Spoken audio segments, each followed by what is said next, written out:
20. Bacaan Injil diambil dari Injil Lukas bab 14 ayat 15 sampai ayat 24.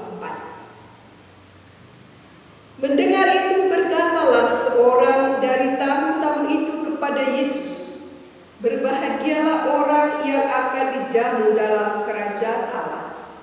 Tetapi Yesus berkata kepadanya, "Ada seorang mengadakan perjamuan besar, dan ia mengundang banyak orang. Menjelang perjamuan itu dimulai, ia menyuruh hambanya mengatakan kepada para undangan, 'Marilah, sebab segala sesuatu sudah siap.' Tetapi mereka bersama-sama meminta maaf. Yang pertama berkata kepadanya, 'Aku telah beli ladang, dan aku harus pergi melihatnya. Aku minta dimaafkan.' Yang lain berkata, 'Aku telah membeli 5 pasang lembu kebiri, dan aku harus pergi mencobanya. Aku minta dimaafkan.' Yang lain lagi berkata, 'Aku baru kawin, dan karena itu aku tidak dapat datang.' Maka kembalilah hamba itu dan menyampaikan semuanya itu kepada tuannya. Lalu murkalah tuan rumah itu dan berkata kepada hambanya, 'Pergilah dengan segera ke segala jalan dan lorong kota, dan bawalah kemari orang-orang miskin dan orang-orang cacat, dan orang-orang buta, dan orang-orang lumpuh.' Kemudian hamba itu melaporkan, 'Tuan, apa yang Tuhan perintahkan itu sudah dilaksanakan, tetapi sekalipun demikian masih ada tempat.'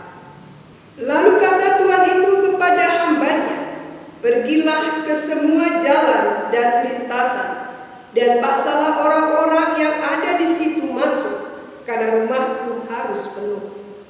Sebab aku berkata kepadamu, tidak ada seorang pun dari orang-orang yang telah diundang itu akan menikmati jamuanku.'"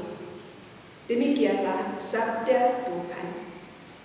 Saudara-saudari yang terkasih, barangkali kita pernah menerima undangan dan mungkin juga pernah mengundang orang lain. Saat menerima undangan, mesti disadari bahwa hal itu merupakan satu kehormatan, dan orang yang mengundang sangat mengharapkan kehadiran kita. Maka ketika kita tidak menghadiri undangan tersebut, dapat menimbulkan rasa kecewa dari si pemberi undangan. Walau demikian, para undangan tetap bebas menentukan sikap, memenuhi undangan itu atau mencari alasan untuk tidak menghadirinya. Ketidakhadiran kita selalu diikuti dengan aneka alasan agar ketidakhadiran kita bisa dimengerti dan kita sendiri bisa dimaafkan. Yang patut dicatat adalah bahwa kita bebas menentukan sikap untuk menghadiri undangan atau tidak, tapi juga perlu diingat akan konsekuensi dari keputusan kita, karena apapun sikap yang kita ambil selalu punya konsekuensi. Dalam bacaan Injil yang kita dengar, kerajaan Allah digambarkan dalam bentuk pesta. Semua diundang untuk ikut masuk dalam perjamuan dan menikmati hidangan yang telah disediakan. Atas undangan ini, setiap orang bebas menentukan sikap.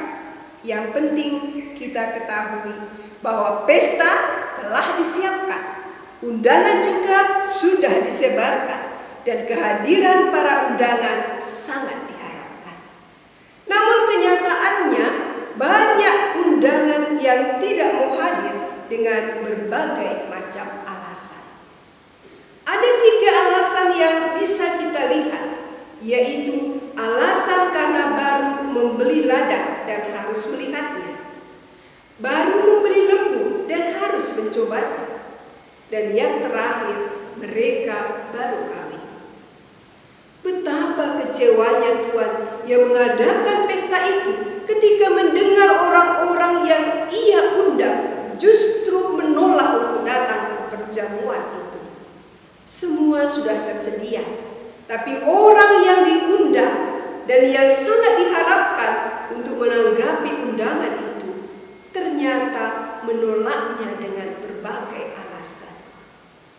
Akhirnya ia menyuruh hambanya untuk membawa orang-orang miskin, orang-orang cacat, orang-orang buta, dan orang-orang lumpuh untuk ikut dalam perjamuan. Mengapa? Karena ia tahu orang-orang seperti ini tidak akan menolak undangannya. Mereka adalah orang-orang yang berkekurangan. Mereka tidak memiliki satu hal pun untuk bisa diandalkan. Bagi mereka, orang yang mengundang itu adalah orang yang baik hati, sebab memperhatikan mereka yang miskin dan hina. Saudara-saudari yang terkasih, kita juga diundang oleh Yesus untuk menikmati perjamuan yang telah Ia sediakan bagi kita. Apakah kita juga memiliki sikap hati dan keputusan seperti para undangan tadi? Menolak undangannya dan lebih memilih menuruti keinginan dan kesenangan kita. Kita telah banyak mengalami kasih dan anugerah Tuhan, namun terkadang menjadi lupa bahkan buta karena telah dikuasai oleh perkara-perkara dunia ini. Hubungan dengan seseorang menjadi lebih penting daripada hubungan kita dengan Tuhan. Barangkali kita disibukkan dengan hal-hal duniawi dan kita tidak punya waktu untuk Tuhan. Kita berkata, maaf ya Tuhan, aku masih sibuk bekerja dan belum sempat ke gereja. Maaf ya Tuhan, masih banyak yang harus saya urus, jadi belum ada waktu untukmu. Maaf ya Tuhan, aku belum sempat berelasi denganmu, karena masih banyak telepon yang harus kuterima dan SMS yang harus kubalas. Maaf ya Tuhan, aku masih sibuk mengurus harta-hartaku, jadi belum juga sempat memberi waktu untuk membantu sesama. Bisa jadi telinga kita telah tuli mendengar undangan Tuhan untuk menikmati pesta yang telah Dia sediakan.